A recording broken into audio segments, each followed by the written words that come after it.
from St. Louis Public Radio. This is St. Louis on the Air. A way they could save money, they're always looking to save money, is why don't they make the statue of the two of them hugging each other? I don't think they're going to fire a coach during the season, but clearly if they miss the playoffs, I think Jeff Albert will be unemployed. They still feel like they're always, and God bless them, they're always coming up with ways to explain their optimism. I'm Jonathan Ahl. The St. Louis Cardinals did not have a good first half of the season. They went into the All-Star break with a losing record, tied for third place and 8 games behind the Milwaukee Brewers. This is not a position fans are used to seeing their beloved Redbirds in. Joining us to talk about this is Benjamin Hochman, sports columnist for the St. Louis Post-Dispatch. Benjamin, thanks for joining us today. How you doing? I'm doing great. Better than the Cardinals, I think. So this is not a position that fans like to see them in. I'd like to start with what went wrong and maybe cage it with, if Jack Flaherty and Miles Mikolas didn't get injured, how much better would this team have been? Yeah, that's a good perspective right off the bat. Terrible baseball pun intended. When you look at Miles Mikolas and Jack Flaherty, and even Dakota Hudson, who is out for the whole year with Tommy John surgery. I mean, here's basically your 1, 2, and 3 in regards to your starting rotation. So there's definitely a lot of frustration and a lot of fill-ins going on the mound there for St. Louis, but it doesn't matter if the guys can't hit, and most of the guys are not hitting well at all. And the fill-ins haven't been doing particularly well either. Carlos Martinez, who has had some excellent past as a pitcher, seems to have really struggled a lot in some of his outings. Yeah, he's wildly unpredictable, almost a flip of a coin, whether people call it good Carlos or bad Carlos. Which Carlos will the Cardinals get on a particular day? But now it doesn't matter because he also is injured and is out for the year, the theme of the season for the pitchers. Speaking of pitchers and injuries, I'm wondering what your take is on how much the weird season last year might be at least somewhat responsible for these injuries, because pitchers are creatures of habit. They do things in a certain way. And if they went, especially the starting pitchers, from throwing around 200 innings in 2019 and then almost only half of that last year because of COVID, do you think that might be responsible for some of the injuries that we're seeing? Yeah, I mean, I'm not a doctor, though I used to tell girls when I was single I was when I was at Cafe Napoli and such. Did that work? It never worked. Okay. They saw right through it when they asked me a follow-up question. But no, the reality is, yes, it's quite possible that the wonky season, the wonky schedule, and just the change of everything affected some of these pitchers' arms. I'm not sitting here saying that 100% of pitchers' injuries in 21 are because of the pandemic season in 20. However, yeah, it's quite possible that it affected that. We've talked a lot about starting pitching, but the offense hasn't been particularly good either, has it? No, and how frustrating is that? Because the St. Louis Cardinals acquired Nolan Arenado, one of the biggest trades in franchise history, and he hasn't been too bad. I mean, he made the All-Star team, batted third for the National League just a few nights ago. But so many of these other guys have underachieved. It's really frustrating to watch. Is it just a weird confluence of a lot of people having a down year on the offensive side, or do you think there's something behind all of this? That's a great question, and that's a debate that happens whether it's up at the Busch Stadium press box or down on bar stools in Ballpark Village or anywhere. How much does hitting coach Jeff Albert affect the actual outcome of at-bats for the St. Louis Cardinals? Because he's been the hitting coach for 3 years now, and while the Cardinals overall have been a successful team and cracked the playoffs, they're annually among the lowest teams in the National League in OPS and slugging percentage and numerous offensive categories. And you look at someone like Paul DeJong, and you look at someone like Tommy Edman, and some of these other guys, they've just really having awful seasons. If you follow Twitter at all, after any game where they don't hit well, firing Albert is the quote du jour, and if they don't pitch well, firing Maddox is the quote du jour. But these are also people who have been successful in the past. How much can you lay at the foot of a coach, and how much do you have to lay at the foot of the players? No, that's a great question, and of course that's what John Mozeliak, Michael Gersh, and all the rest of the folks in the front office are discussing, surely on a daily basis. And do you change directions mid-season? I just, from my understanding and talking to people over there on Clark, I don't think they're going to fire a coach during the season. But clearly, if they miss the playoffs, I think Jeff Albert will be unemployed. And when you look at Mike Maddox, he's done wonderfully in numerous regards with the St. Louis Cardinals over the past few years. But the walk rate is just so disgusting this year. It's rather embarrassing. You mentioned the playoffs, and I'm wondering, realistically, with the roster that the Cardinals have right now, and the roster that the Brewers have right now, and that the wild cards are probably most likely going to come out of the NL West because those teams are playing a lot better than teams in other divisions. Is it even realistic to think that the Cardinals can make the playoffs? Well, I think there's three ways to look at it, and I'll try to capture it all in a soundbite. One would be the statistical way, and if you look at Fangraphs.com, they say there's a 2% chance that the current St. Louis Cardinals can make the playoffs. Then you can kind of look at it in an optimistic way, where you're like, well, Paul Goldschmidt's hitting really well of late, and some of these pitchers will come back. And if you look at August, their schedule is really, really easy. So if they can just get to August, maybe they make a run. And the Brewers aren't any sort of a juggernaut. And then kind of the pessimist says, like, come on, you've dug a pretty deep hole, and you walk every batter, it seems. Well, then that gets us up to the next point, which is the trade deadline is at the end of this month. Are the Cardinals buyers, meaning that they would try to get new people and improve their rosters, or are they sellers, meaning that they would trade away some of their people for younger talent or people that might be able to help them next year and in the future?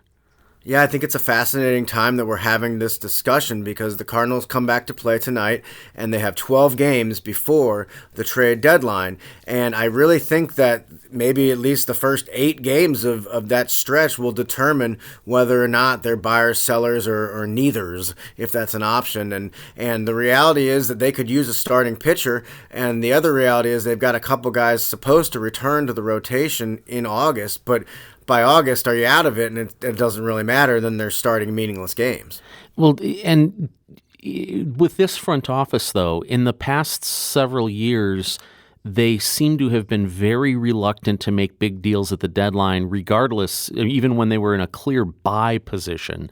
So with this great level of uncertainty, do you think Mozeliak's tendency to not just do something but sit there will continue this deadline? Yeah, I mean, I hate to say it, but then again, a lot of people thought that he was sitting on his hands all offseason last year, and then suddenly they traded for the best third baseman of his generation. So I don't want to say that for sure Mozeliak's going to not make a move, but of course, recent history says that the trade deadline is not when the Cardinals like to trade prospects. Well, and looking at the roster right now, my take, as flawed as it may be, is that the Cardinals can't really be sellers because they don't have anybody that anybody would want that the Cardinals would be really willing to get rid of. Because usually in this case, if I'm right, the people who get traded at the deadline are the people who are almost at the end of their contract and that the team is probably going to lose anyway. If you look at the Cardinals that are going to be in free agency next year, they are either not playing well, injured, or named Yadier Molina or Wainwright. And I don't know that any of those people would get traded. Exactly. Which comes to another question. The big meeting, right? You sit down, if they have to have this meeting with Yadier and Adam and say, look, we're going to be sellers. Are you in your last season of Major League Baseball? Do you want to make one more run and be traded to a contender? And, of course, they would have to make that decision. So many emotions would go into that. Do you think that meeting will happen? I don't think so because I knowing Mozeliak in the front office, they still feel like they're always, and God bless them, they're always coming up with ways to explain their optimism. And For instance, I talked to Mozeliak a few days ago for a column in the Post-Dispatch, and he talked about how the outfield hadn't been healthy. And now with Harrison Bader back, everyone can slot in the correct position, and he's optimistic that the offense will improve. And I mentioned Paul Goldschmidt. If you look at Goldschmidt since since June 1st, so that's a nice amount of at-bats, he's done really, really well, like old Paul Goldschmidt, Arizona Paul Goldschmidt. So again, there's optimism over there, but I feel like every month we hear a different tune of the optimism. Is there anyone at AAA Memphis that might be a difference maker between now and the end of the season? So Matthew Liberatore is a popular name, a hot name, and really an intriguing name. We're talking about the starting pitcher for Memphis, who was supposed to be on the Olympic team, but they decided not to send him to that because they were afraid he would miss key starts in the Cardinals' minor league system and possibly get called up to St. Louis. And, of course, it's the old backup quarterback syndrome, right? If your starting quarterback's not doing well, you've got this unknown guy, like, ooh, maybe he's the one that's going to come in and raise the bar. But look, we've seen it even with Flaherty and some of these top pitching prospects who get called up. It takes a few starts for them to find their game in the major leagues. So even if they call up Matthew Liberatore, I mean, here's thinking it's not going to be an easy run. We've mentioned Adam Wainwright and Yadier Molina, who are obviously legends in this town and will definitely are on their way to having statues made of them. Arguably, they're both Hall of Fame candidates. Do you think this is their last run? If the Cardinals don't make the playoffs, do you think they would come back for one more if they saw enough things change in the organization that would make them think that next year they could be contenders? Again, I'm speaking on my speculation and not from their mouths, but I think Wainwright returns for sure next year. I mean, he's pitching at a really high level. We're talking about a guy whose strikeout rate is 8.4 strikeouts per 9 innings. That's even better than some of his Cy Young candidacy seasons. Not by much, but comparable, if not just a little better. So he's pitching at a high level, and age is just a number to him. With Yadier, it's harder to say. His offense is down a little bit, but again, he doesn't measure success strictly by OPS and WOBA and stats like that and acronyms like that. He looks at how he handles pitchers, and he looks at how he handles things behind the plate. And real quick, I would say that a way they could save money, you're always looking to save money, is why don't they make the statue of the two of them hugging each other after winning the World Series, 2-1. That would definitely save on bronze. I would think. So the takeaway here is that the next at least the next 8 games are going to be incredibly crucial to figure out whether the Cardinals are going to make a huge push to try to do something or maybe start reloading for next year. Exactly, and I cannot stress how, on paper, easy the August schedule is. And starting on July 30th, they have 27 games. 24 of them are against teams under 500. That's a lot of games against the Pirates and the Royals and teams like that.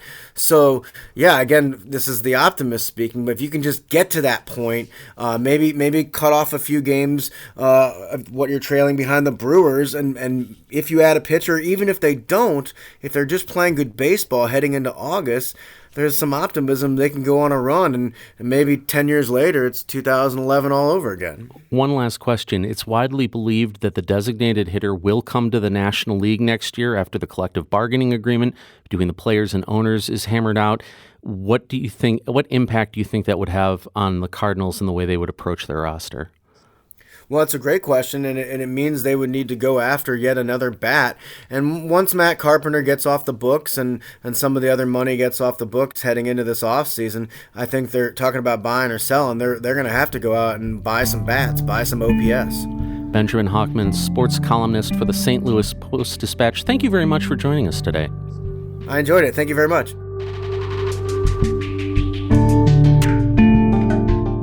St. Louis on the Air is a production of St. Louis Public Radio. Understanding starts here.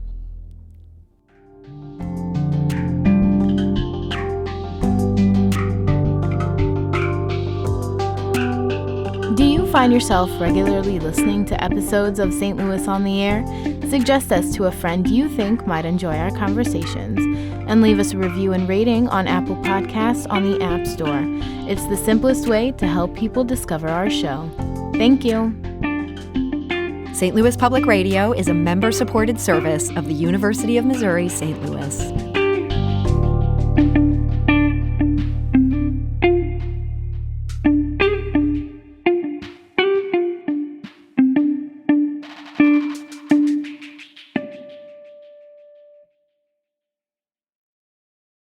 Support comes from the Missouri Forest Products Association, providing more than 41,000 jobs in the production of wood pallets, railroad ties, white oak barrels, hardwood floors, and more. Details at choosewood.com.